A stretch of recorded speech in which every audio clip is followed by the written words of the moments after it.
Hello বন্ধুরা, welcome back to my channel. তো আজকে আমি আবার একটা নতুন ব্লগ নিয়ে চলে এসেছি তোমাদের জন্য। নতুন ব্লগ জানোই আমরা কি করতে থাকি না করি এগুলোই হয়। তো আমি স্কুলে দিয়ে দিয়েছি শ্রেয়সীকে, এখন আমি বসে আছি এখানটাতে। বসার যে জায়গা এখন বানানো হয়েছে, আগে ছিল এখন আরেকটু ভালো করে বানানো হয়েছে। আর ওই যে পিছনের যে রাস্তাটা আসছে ওই দিক থেকে আসবে মৌসুমি, আর সামনের থেকে আসবে হচ্ছে স্বপ্না।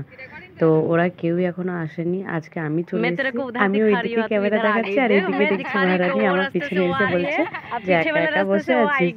আমি হঠাৎ চমকে গেছি। তো যাই হোক, তারপর স্বপ্নার বেশি টাইম ছিল না, ও চলে গেছিল। আর আমি আর মৌসুমি গেছিলাম একটু মার্কেট। ও বলল যে আমি একা একা যাব, চলো তুমি যদি যাও। তা আমি বললাম ঠিক আছে চলো। তো দুজন মিলে যেতে যেতে দেখছিলাম যে এখানে একটা স্কুল আছে, ওখানেও অ্যানুয়াল স্পোর্টস হচ্ছিল।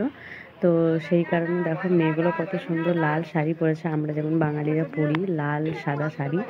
এই যে মার্কেটে আমরা কি কি নিলাম, ওর বাড়িতে আসলে গেস্ট আসবে সেই কারণে ও বালিশ এটা ওটা হেনা তেনা বহুত কিছু নিচ্ছিল। তো সব কিছু নেওয়া হয়ে গেছে। আর আমাদের দুজনের জন্য আইসক্রিম কিনলো। তো আমি তো খেলাম না, লাস্টে নিয়ে চলে আসলাম যেহেতু খাবার আর সময় ছিল না। আর একটা ওদের বাড়ির পাশে একটা জবা ফুলের গাছ ছিল, সেই জবা ফুলের গাছটা আমার খুবই পছন্দ হয়েছে, ফুলটা একটু গ্রিন কালার। তো সেটাও আমাকে একটু ডাল কেটে দিল। আর একটা লাল কালারও আছে, সেটা আমি বললাম পরে আনবো। আর এদিকে বিয়ে বাড়ির কারণে বাচ্চারা খুব নাচ গান মানে নাচছিল আর কি। এদিকে কোথাও বিয়ে বাড়ি আছে স্কুলের সামনে, সেই বাজনা বাজছে আর বাচ্চারা খুব নাচ করছে। আর আমি দাঁড়িয়ে আছি, আমার আর আজকে বাড়ি আসা হয়নি। আমি কি করেছি, ওই স্কুলের পথ দিয়ে চলে গেছিলাম মার্কেটে মৌসুমির সাথে। এবার আবার ডাইরেক্ট ওই স্কুলের পথে মানে ওই মার্কেট থেকে ডাইরেক্ট স্কুলে চলে এসেছি। তো আমি কিছুক্ষণ বসে থাকার পরে দেখছি স্বপ্না আসছে, ওকে আমি ফোন করলাম যে কত দূরে নাকি আমি চলে যাব বাড়ি। আর এখানে দেখছি এই ঝাড়ের পিছনে ওর বড় আছে, যেহেতু ও কিছুদিন মানে 5 দিন মতন ওর বাপের বাড়িতে থাকে, আর 2-3 দিন ও শ্বশুরবাড়ি চলে যায়।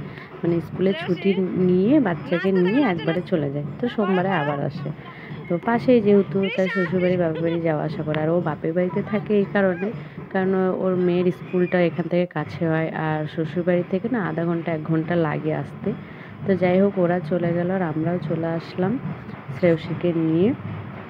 শ্রেয়সী তো সেই নাচতে নাচতে আসছে, যেহেতু বাজানোটা এখনও বাজছে। তো চলো এখানে